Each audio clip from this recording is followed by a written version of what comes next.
હરસિદ્ધિ માનું મંદિર હાવ સામું દેખાય છે.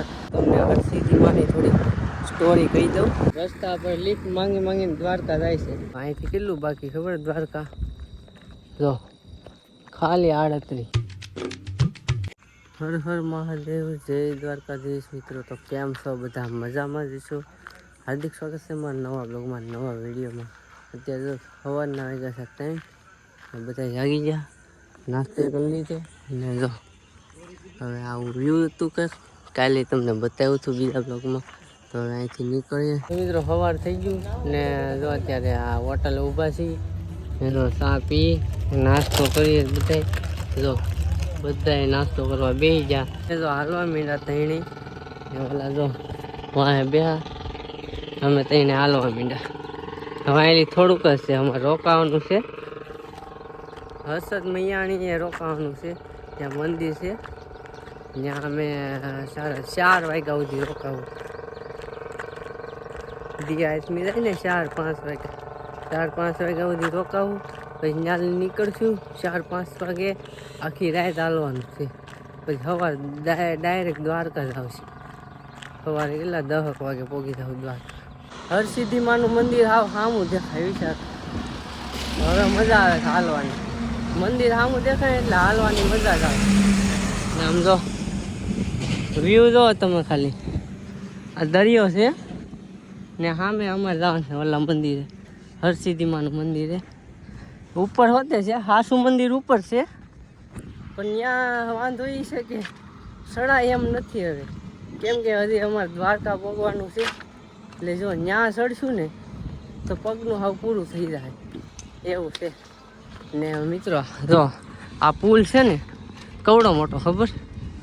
આમ જો છેઠ તમને ક્યાંય દેખાય, એન્ડ દેખાય પુલનો એન્ડ. કવડો મોટો પુલ છે, કવડો પુલ ખબર? 1 થી 1.5 કિલોમીટર છે પુલ, 1.500 મીટરનો પુલ છે. ને જો આ નજારો 1 નંબર છે મિત્રો. આ નજારો છે ને ફોટા પાડવાનું બહુ મસ્ત થાય. મિત્રો બધાય છે ને નાહી લીધા છે ને વયા જશે મંદિરે બધાય. ને હું ગોપો બે પાછળ જઈ, જો ગોપાલ આગળ જાય છે, હું પાછળ છું. ને હરસિદ્ધિ માનું હાસુ મંદિર છે ને ત્યાં ઉપર છે, પણ ઉપર હવે જોઈ જવાય ને તો જાહું, સડાય એમ હશે તો જાહું, નકર તો પછી જય હરસિદ્ધિમાં પછી ક્યારેક ગાડી લઈને આવશું ને ત્યારે જઈ આવશું. ચાલો આ મંદિરે પહોંચીએ. પહેલાં બધાય બેહા છે આરતીનો વાટે. લો હજી ગેટે નથી ખુલ્યો, 9 વાગે આરતી થાય. કા 8:30 વાગ્યા છે, હમણાં આરતી થાય. તો મિત્રો હરસિદ્ધિ માના દર્શન કરી લીધા ને જો આ છે મંદિર. આ મંદિર છે, બધા દર્શન કરી લીધા ને આમ જો બધા હાલે કેમ. આ જો ઓલો ને હવે જવાનું છે આપણે ઉપર. કા ઉપર જવાનું ઉપર. હવે જોઈ ચડવાનું ટ્રાય કરીએ, ચડાય તો જાવું. કીધું દર્શન કરીને આવ્યા ને અત્યારે જો ખાવા બેઠા. કેરી છે એ તો ત્યારે ખાવા બેઠા, તો થોડુંક ખાઈ લઈ ને પછી છે ને સુઈ જવાનું છે, કેમ કે 4 વાગે પાછું અહીંથી હાલતું થવાનું છે દ્વારકા બાજુ. એટલે થોડુંક ખાઈ લઈને પછી સુઈ જાય. જો મિત્રો આવું કાંક મંદિર છે કોયલા ડુંગર ઉપર, હરસિદ્ધિ માનું. ને એની સ્થાપના નીચે કરેલી છે ને આમ જો દરિયા કિનારે જ આવેલું છે. મિત્રો જમીને બધા આવી ગયા, સુઈ ગયા એટલે હું ધીમું બોલું. બધા ઉડી ગયા છે, અમે 3 ઉડી ગયા, 3 જણા બહાર ગયા છે. તો મિત્રો હરસિદ્ધિમાં નીકળી ગયા છે. જો બધા આવેલા વાહે ટ્રેન આવેલા. હવે ડાયરેક્ટ છે ને દ્વારકા આવશે. ડાયરેક્ટ ક્યાંય રોકાવાનું નથી, સીધું દ્વારકા. સવારમાં મોરમાં આખી રાત હાલવાનું. નાસ્તો કરવા ઊભી ગયા પાછા ને જો બધા ચા ને બિસ્કિટ ખાઈ લીધા ને હમણાં સમોસા મંગાવ્યા છે. લાઇટ નથી, સારું શું લાઇટ આવી ગઈ. હરસિદ્ધિમાંની થોડી સ્ટોરી કહી દઉં જે મને યાદ છે. હરસિદ્ધિ માનું મંદિર છે ને કાજરી ગામ પાસે આવેલું છે કોયલા ડુંગરની ઉપર. ભગવાન શ્રી કૃષ્ણ કુળદેવી હરસિદ્ધિ માતા. જ્યારે ભગવાન શ્રી કૃષ્ણને શંખાસુરને મારવાનો હતો ને ત્યારે પૂજા કરી હતી કોયલા ડુંગર ઉપર. ત્યારે હરસિદ્ધિ માતા કોયલ બનીને આવ્યા હતા ને એનો વધ કર્યો હતો. રાજા વિક્રમાદિત્ય હરસિદ્ધિમાના અવડા મોટા ભક્ત હતા કે એને 12 વાર એનું મસ્તક અર્પણ કર્યું હતું. 11 વાર કર્યું હતું પણ 11 વાર એની હાથે જોડાઈ ગયું હતું. પછી 12મી વાર માતા હરસિદ્ધિમાએ ન લીધું. એ પહેલાં માં હરસિદ્ધિમાં કોયલા ડુંગર ઉપર હતા જ્યારે એ પછી રાજા વિક્રમાદિત્યએ ઉજ્જૈનમાં સ્થાપિત કર્યા હતા. અહીંથી ઉજ્જૈન લઈ ગયા હતા એનું મોટા ભવ્ય મંદિર ઉજ્જૈનમાં છે પણ એનું હાસું મંદિર અહીંયા કહેવાય કોયલા ડુંગર પર. એ ઉજ્જૈનમાં આરતી છે ને 7 વાગે થાય ને અહીંયા કોયલા ડુંગર છે ને ત્યાં આરતી સવારે 9 વાગે થાય ને રાતે 7 વાગે થાય અહીંયા કોયલા ડુંગર ઉપર ને ઉજ્જૈનમાં 9 વાગે રાતે એવું છે. ને ડુંગર ઉપરથી નીચે સ્થાપના કેમ થઈ એની પણ એક કહાની છે. જો રસ્તા ઉપર આવેલા હતા ને ત્યાં ભાઈ મળી ગયા યુટ્યુબર. જો રસ્તા પર લિફ્ટ માંગીને દ્વારકા જાય છે. જો આની ચેનલ છે રાજુલાથી દ્વારકા. અહીંયા છે પોગી જાય અમારે હારે. અમે તો 7 દિવસથી હાલીએ છીએ. બીજા દિવસ છે. હા બીજા દિવસમાં અહીંયા છે પોગાડી દીધા. બોલો આવું છે. 7:30 વાગી ગયા ને જો અંધારા એવું થઈ ગયું છે ને અહીંથી 51-50 એવું છે.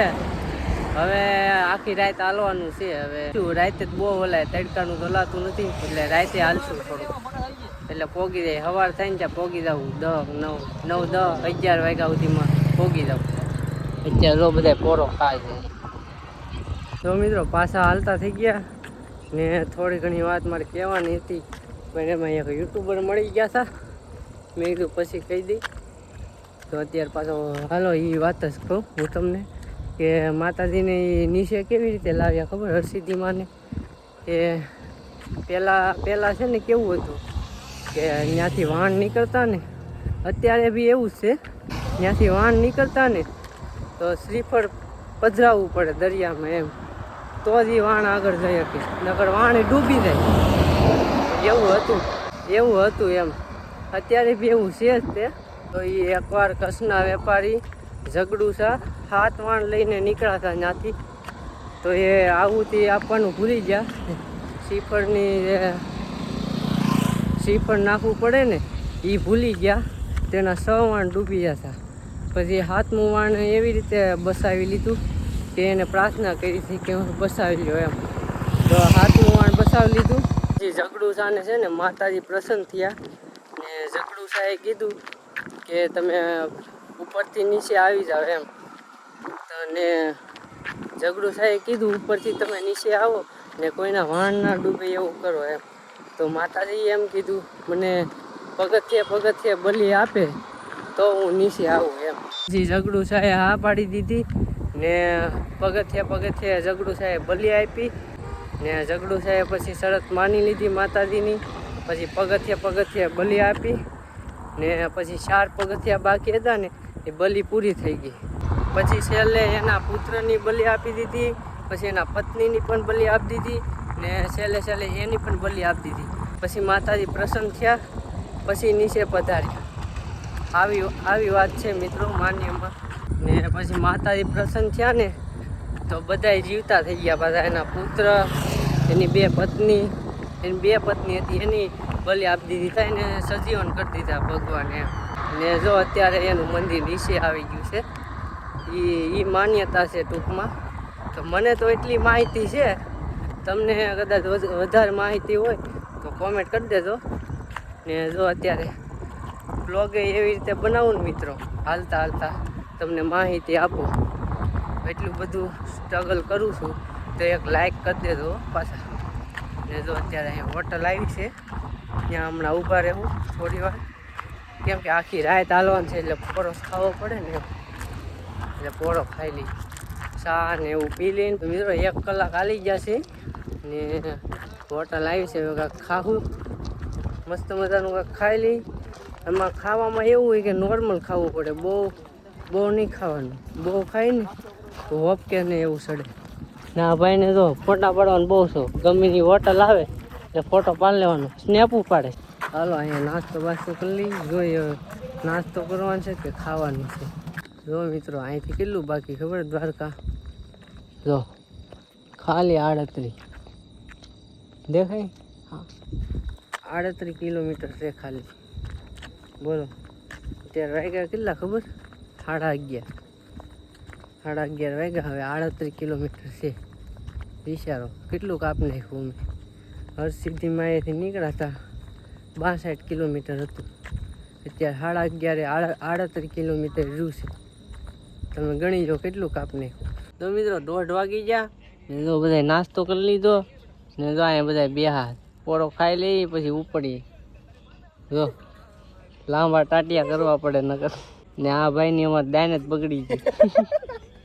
મિત્રો પાછો વોલ્ટ લઈ લીધો છે ને વાગી જશે 3. હવે કેટલું બાકી છે? 28 બાકી છે.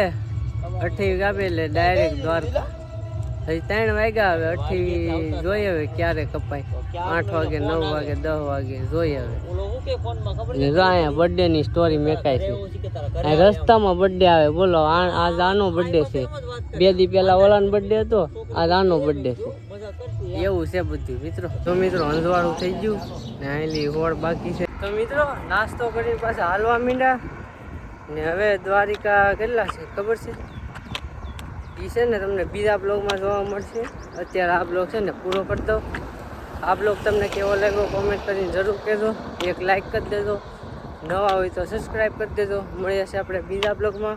આની પછીનો બ્લોગ બહુ મસ્ત આવવાનો છે તો સબસ્ક્રાઈબ કરવાનું ભૂલતા નહીં. ચાલો મળીએ બીજા બ્લોગમાં. ત્યાં સુધી બધાને બાય બાય.